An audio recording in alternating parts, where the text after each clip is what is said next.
অন্তর্বর্তী সরকারের প্রধান উপদেষ্টা ডক্টর মোহাম্মদ ইউনূস বলেছেন, আইন শৃঙ্খলা পরিস্থিতি নিয়ন্ত্রণের উপরই এখন নির্ভর করছে সরকারের সফলতা বা ব্যর্থতা।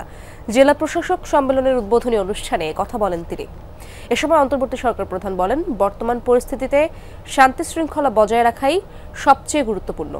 নারী, শিশু ও সংখ্যালঘুদের রক্ষা সরকারের গুরু দায়িত্ব বলে জানান তিনি। ডক্টর ইউনূস আরও বলেন, পুরো দেশকে একটি টিম হিসেবে বিবেচনা করে কাজ করতে হবে। এমন কিছু করা যাবে না যাতে পুরো টিমের সাফল্য ব্যাহত হয়।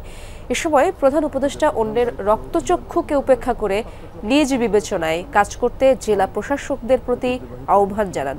বলেন, অন্তর্বর্তীকালীন সময়ে এই সুযোগটি পূর্ণ মাত্রায় আছে। প্রধান উপদেষ্টা জানান, এখন থেকে পাসপোর্ট করতে আর কোনো পুলিশ ভেরিফিকেশন লাগবে না, কারণ এটি দেশের মানুষের নাগরিক অধিকার। ডক্টর ইউনূস আরও বলেন, সরকার সবসময় সাধারণ মানুষের হয়রানির ভূমিকায় অবতীর্ণ হয়ে যায়। এই পরিস্থিতি এবার উল্টে দিতে হবে।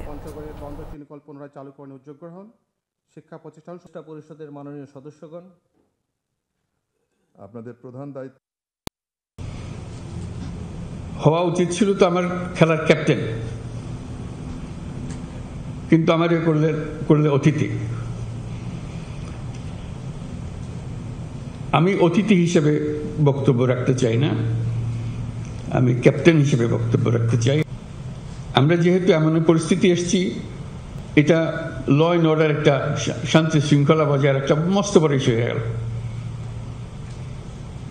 এটাতে আমরা কি পরিমাণ অগ্রসর হলাম, কি করণীয় আমাদের, এটা একটা 1 নম্বর বিবেচ্য বিষয় আমাদের ল অ্যান্ড অর্ডার। এটা যাতে আমরা বিফল না হই, কারণ এটাতেই আমাদের সমস্ত অর্জন।